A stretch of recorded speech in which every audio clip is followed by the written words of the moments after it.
हम चमड़ी उधेड़ देंगे तुम सबकी। कौन है बंदर खयाम जिसने देवी माता के गले से जड़ाऊ हार उड़ाया है, जिसकी छत्र छाया कितनी सदियों से हमारे खानदान के सर पर है? कौन है वो?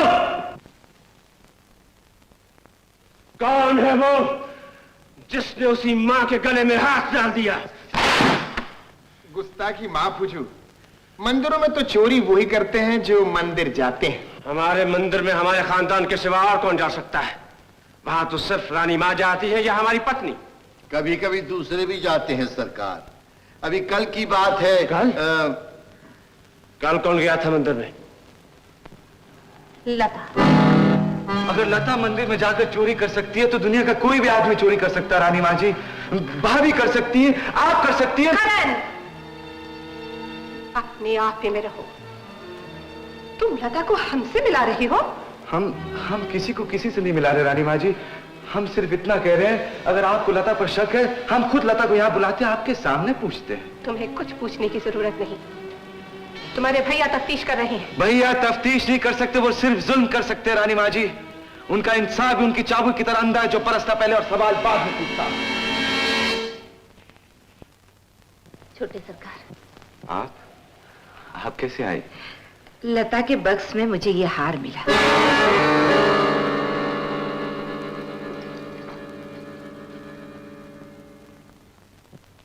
इसे देखते ही मुझे लगा यह हार इसी महल से आया होगा।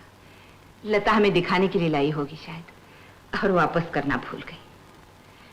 अच्छा छोटे सरकार, मैं चलती हूँ।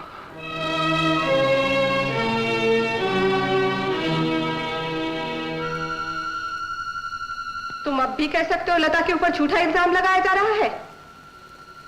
जवाब दो। मैंने जब चोरी नहीं की तो मैं कैसे कह दूं कि मैं चोर हूँ?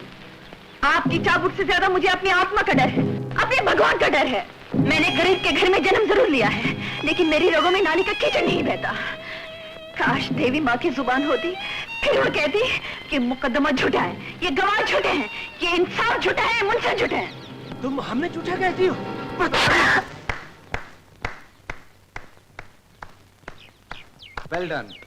Well done, my brother, well done.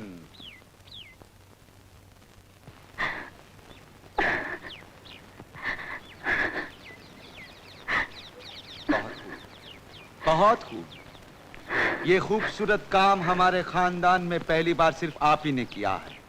एक औरत पे हाथ उठाने का तमगा भी सिर्फ आप ही को मिलेगा। करण, शर्म नहीं आई एक औरत पे हाथ उठाते हुए? तुम्हें शर्म नहीं आती एक मुजरिम की वकालत करते हुए? जुर्म साबित करने से पहले आपको सजा देने का कोई हक नहीं। आपके पास क्या सबूत है कि जुर्म इसने किया? तुम्हारे पास क्या सबूत है कि जुर्म इसने नहीं किया है? सबूत?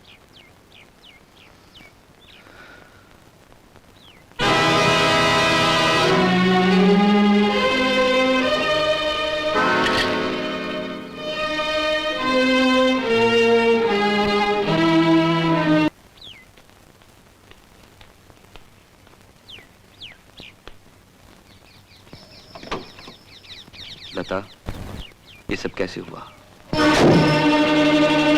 कैसे क्या हुआ? लता, दुनिया में ऐसी कौन सी चीज है जो तुम हमसे मांगो और हम तुम्हें दे ना सके? समझी, वही बात जो आपके भाई तमाचे से पूछ रहे थे, आप नरमी से पूछ रहे हैं। नहीं लता, हमें तो खुद इस बात पर विश्वास नहीं आ रहा, लेकिन समझ में नहीं आ रहा वो हार तुम्हारे घर से निकला है, तुम्हारी माँ खुद लाई है, वो हार तुम्हारे घर तक पहुंचा कैसे? मेरा घर तो बहुत दूर है, वो हार मेरे बटुए में मिल सकता था, मेरे शरीर पे मिल सकता था। तुम हमें गलत समझ रही हो। नहीं छोटे सरकार, दुनिया में बड़े लोग क्या नहीं कर सकते। ये हमारे सवाल का जवाब नहीं है लता। तो सुनिए जवाब। मैं चोर हूँ, देवी का हार मैंने खुद अपने हाथों से चुराया है। यही करने के लिए मैंने पहले आपकी नौकरी की, फिर आपसे प्यार किया। सुन लिया जवाब? लता,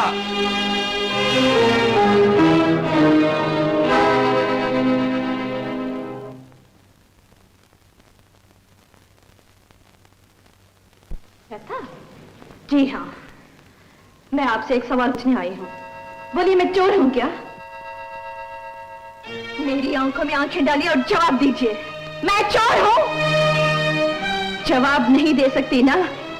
आपको अच्छी तरह मालूम है वो देवी का हार कैसे गायब हुआ। मुझे अच्छी तरह मालूम है वो हार क्यों गायब हुआ। आपने अपने बेटे की खातिर किसी और की बेटी पर इल्जाम लगा दिया। ये इंसाफ है क्या? झूठ के किले ज्यादा दिन खड़े नहीं रह सकते।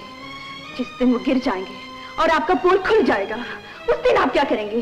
उस वक्त आपका क्या होगा? आपकी इज्जत का क्या होगा?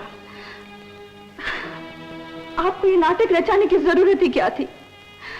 आपने एक शब्द, सिर्फ एक शब्द मुझसे कह दिया होता तो मैं खुद यहां से चली जाती। मैं यहां नौकरी करने आई थी, लेकिन एक मां के आंसू देके मैंने उसके बेटे को सुधारने की कोशिश की। मैंने जो कुछ भी किया वो आपके लिए किया, अपने लिए नहीं। मुझे न इस घर में जगह चाहिए थी, न उनके दिल में। उन्होंने जो कुछ भी दिया मुझे अपनी मर्जी से दिया, मैंने नहीं मांगा था। ये भी अगर जुर्म है तो सर आंखों पे। मैं सजा भोगने के लिए तैयार हूं। मैं एक पल में आपका बेटा आपको सौंप के जा सकती हूँ। उसके बाद मैं कभी वापस नहीं आऊंगी, ना इस घर में, ना उनकी जिंदगी में। एक बार आपने कहा था ना, लता, हम तुम्हारा कर्ज कभी नहीं उतार सकेंगे। आपने उतार दिया कर्जा, सारे कर्ज उतार दिए। आपने जो हमें इज्जत दी है वो हम जिंदगी भर नहीं भूल सकते। आपने साबित कर दिया छोटे सरकार कि आप सचमुच के महाराजा हैं, महाराजा हैं। अरे तुम क्यों रो रही हो? पुराने बादशाह भी यही करते थे, हाथियों पर बुलवाते थे और गधों पर भेज देते थे। इन्होंने तो हम पर एक एहसान किया है कि गधे नहीं मंगवाए। आप तो बड़े हैं, बुजुर्ग, आप भी ऐसी बातें कर रहे हैं? छोटे सरकार, हम लोग पहले ही आधे मरे हुए हैं। अपनी हमदर्दी से हमें और मारिए। तुम आखिर चाहती क्या हो? अपने जुर्म की सजा। हमने तो नहीं कहा कि तुमने जुर्म किया है। लेकिन मैं कह रही हूँ, अपने हित के लिए दूसरों को धोखा न देना, अपनी जगह भूलकर दूसरों की सारी जिम्मेदारी अपने सर पे ले लेना, अपनी इज्जत दूसरों के गरुड़ के पांव के नीचे रख देना, ये सारे कसूर किए हैं मैंने। उनकी सजा मुझे मालूम है भोगनी पड़ेगी, लेकिन क्या ये जरूरी है आपके सामने भोगनी पड़े? लता, मेहरबानी करके चले जाइए यहाँ से। तुम हमें बात भी करने दोगी कि नहीं? आप मेरी बात नहीं मानेंगे तो मैं आपकी बात सुनने के लिए जिंदा नहीं रहूंगी। आगे आपको जो कुछ कहना होगा मेरी लाश से कहना होगा। चले जाइए यहाँ से, चले जाइए। हाँ, हम चले जाएंगे। इस वक्त तुम होश में नहीं हो कि तुम हमारी बातें समझ सको। हमारे हर लफ्ज का कुछ तुम और ही मतलब निकाल रही हो। जब तुम्हारे गुस्से की आंधी थम जाएगी, हम फिर आएंगे। चलिए पिताजी, हम यहाँ एक पल और नहीं ठहर सकते। हाँ, that's it। महल वालों ने नौकरी की जगह टोकरी हाथ में दे दी और धक्का खा के सीधा आप यहाँ पहुँचे। आपको तो बड़ा गुमान था ना कमाने वाली बेटी पर। बड़ी शान से कह गए थे, भूख से मर जाएंगे लेकिन बेटे के सामने हाथ नहीं फैलाएंगे, उसके घर में कदम नहीं रखेंगे। भैया, हम सारी उम्र तुम्हारे सर का बोझ बनकर तुम्हारे दरवाजे पर नहीं पड़े रहेंगे। मुझे 4 दिन में नौकरी मिल जाएगी, हम दूसरा ठिकाना कर लेंगे। तुम अपने इतने बड़े घर में एक छोटा सा कोना अपने माँ बाप भाई बहनों को सर छुपाने के लिए नहीं दे सकते? हाँ, अगर कुछ दिन गुजारा करना चाहो तो इस बिल्डिंग के पीछे नौकरों का एक क्वार्टर खाली है। हाँ। चाहो तो देख सकती हो। Yes। हमें देखने की जरूरत नहीं, हम वहीं ठहर जाएंगे। Then okay, let's move। चलो। Come on, उठाओ सामान।